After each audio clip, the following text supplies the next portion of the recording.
Batting ஆடுங்க. தம்பி நான் பேட்டிங் ஆடுறேன், நீ போய் பிராக்டிஸ் பண்ணு. நீங்க விளையாடுங்க, நீங்க விளையாடுங்க. சரி ஓகே, ஏதோ பண்றான் போல. Super super. இன்னும் கொஞ்சம் விளையாடுங்க. என்னடா ஆச்சு உனக்கு? இல்ல நீங்க பேட்டிங் விளையாண்டாலே போதும் எனக்கு. எதுக்குடா முதல்ல இங்க வா. என்னடா பிரச்சனை உனக்கு? நீங்க பேட்டிங் விளையாடுறீங்க, ஒரு நாள் கழிச்சு நான் உங்களை பாக்குறேன். ஏய் எனக்கு தெரியும்டி, என்னோட வீக் பாயிண்ட கண்டுபிடிச்சு போய் டக்குனு விக்கெட் எடுக்க போற, அதுதானே உன் பிளான். தெரியும்டா. உங்க பேட்டிங்க பார்த்து நான் பேட்டிங் கத்துக்கிறேன்.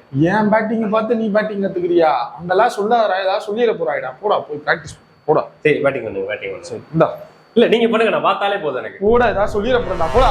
என்ன பண்ணலாம், பேட்டிங் ஸ்ட்ராட்டஜி என்ன பண்ணுவோம், பவுலிங் என்ன பண்ணலாம், நீ தான் கொஞ்சம் சீனியர் பிளேயரா இருந்து பண்ணி. சீனியர் ஓப்பனிங் தானே, ஓப்பனிங் ஸ்லாட் பிரச்சனையே இல்ல. நான் ஸ்ட்ரைக்ல நான் நின்னுக்கிறேன். ஸ்ட்ரைக்ல வந்து ரோஹித் சர்மா கேட்சிட்டோம். ரோஹித் சர்மாவா? என்ன பிரச்சனை? டேய் ஆஸ்திரேலியா டீம்ல நீ ஆஸ்திரேலியன் டீமுக்காக ஆஸ்திரேலியன் பிட்ச்ல விளையாடுற. Rohit Sharma opponent, opposite player. சரியா? அவரு கூட நம்மளால விளையாட முடியாது.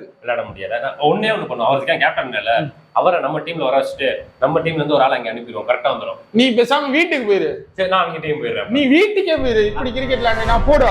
முக்கியமானது எல்லா ஜோக்கையும் விட்டுரு. அவர் விக்கெட் எடுக்கணும். சரியா? உனக்கு தான் அவரோட வீக்னஸ் தெரியும்.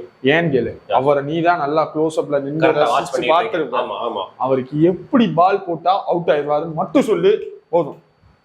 அன்போட, பாசத்தோட, அக்கறையோட, அப்படி ஒரு பூ போல ஒரு பந்து போட்டீங்கன்னா அவர் விக்கெட்டை கொடுத்துட்டு வந்து என்கிட்ட கையை கொடுத்துட்டு அப்படியே போய் டக் அவுட்ல போய் உட்காருவாரு.